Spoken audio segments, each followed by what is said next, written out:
Hi, and welcome back to Football Made Simple. Barcelona have signed an elite level player, as the Lewandowski deal is now official. This is a player who has finished as the top goal scorer in the Bundesliga in 7 of the 12 seasons that he was in it. But what exactly does he bring to the Catalan club, and how will he fit in? In this video we take a look. And to keep up with transfers for your favorite teams and players throughout the off-season, check out our video sponsor OneFootball. With OneFootball, you can follow whichever teams, players, or leagues you want, and OneFootball even shows you how likely a transfer is to happen, helping you to separate fact from fiction. The best part is you can get it absolutely free through my link down in the description, and it helps to support the channel. One of Lewandowski's best traits is his availability, which is made possible through his durability. In his 12 Bundesliga season, he played in at least 30 league matches, which is 88% of games available, in 11 of the seasons. This bodes well for Barcelona, who have some forwards with concerning injury records, and shows that despite his age, the fact that Lewandowski has taken care of his body so meticulously means he is likely to age well, even into his 30s. And when on the pitch, his quality is obvious, and goals are almost a certainty with him. He scores a high volume of goals, but performs roughly level with his expected goals, showing that he's not a freakishly great finisher, but he just consistently gets himself into great goal-scoring positions. But let's see what it is that he does on the pitch that Xavi might like. When the ball is in deeper regions, Lewandowski is not in the mold of a false nine who drops all the way into midfield at times to help with the build-up. In fact, despite Bayern's high possession, Lewandowski is in the bottom 50% for touches overall, and perhaps more understandably, touches in the midfield region, as Bayern face many teams that sit deep, allowing them to progress more easily, so there's no real need for Lewandowski to drop deep.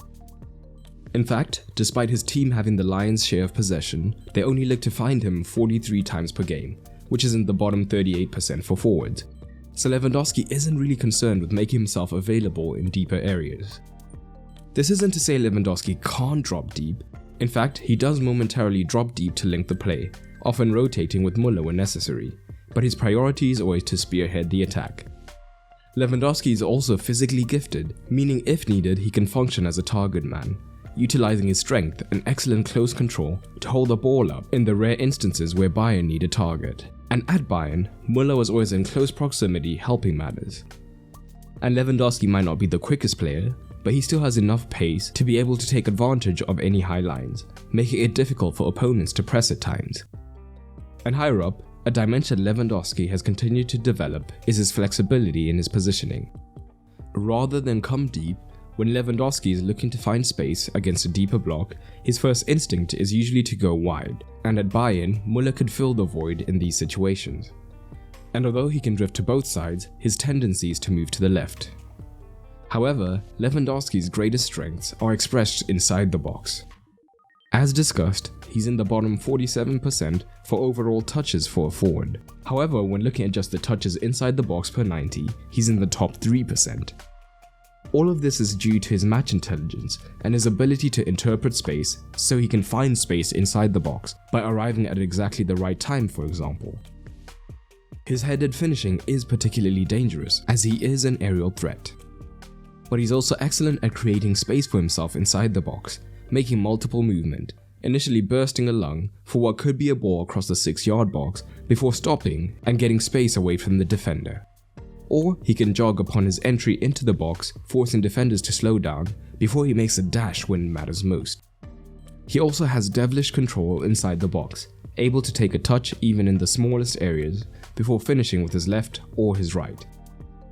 This means he's able to get over 4 shots per game, which is in the top 1%. And what makes him so lethal are that they are high quality chances, averaging 0.2 xG per shot from open play. So, in open play alone, he nears 1 expected goal per game. So that's what Lewandowski brings, as close to being the perfect striker as you can get. But how does he fit in? Lewandowski will be the starting centre forward, of this there's no doubt. But the problem for Barcelona is what the rest of the front line will look like. At current, they have Lewandowski, Depay, Aubameyang, Braithwaite, Fati, Ferran, Rafinha and Dembele at their disposal. Admittedly, Fati and Dembele have their injury problems. However, this is still a bloated, and wage-wise, potentially expensive front line. Xavi has almost always used a 4-3-3, aside from 3 occasions where he used a back 3 and 1 occasion where he used a 4-2-3-1, so it's unlikely that he'll drift away from the 4-3-3.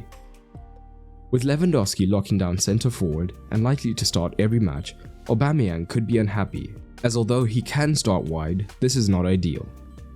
Rafinha, as a big money signing, will also want to start regularly, but Ousmane Dembele has also just renewed, probably with the promise of game time. This is before mentioning a young La Masia graduate in Ansu Fati, or another big money signing in Ferran Torres. Depay is also a great player who would want to stay, and admittedly Braithwaite would be the easiest to let go, or he would complain the least about game time. But still, this can be viewed as Xavi having options, as if he wants to stretch opponents, for example, a front 3 with Ferran and Dembele hugging the wings could work.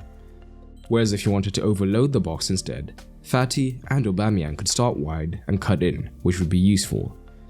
Alternatively, an unlikely switch to a 4-2-3-1 could also free up Fati to start in the hole, leading to 1 extra forward. So, for a transfer rating, in terms of quality of player, Barcelona get a 5 out of 5. However, the other aspects aren't as great. Squad fit, for example, only gets a 3 out of 5, as it wasn't necessarily a position of need, and price gets a 2 out of 5, as paying over 40 million for a 33-year-old when you're not in the best financial position seems unwise. But the player quality element is the most important, so overall I'll still give this signing a 4 out of 5. But what do you think? Drop it down in the comments below. I hope you enjoyed this video, and if you did, you might enjoy the content available on my Patreon. Not only does Patreon help to support the continued production of content, as I am a one-man team, but it also gives you early access to videos that will come on the channel.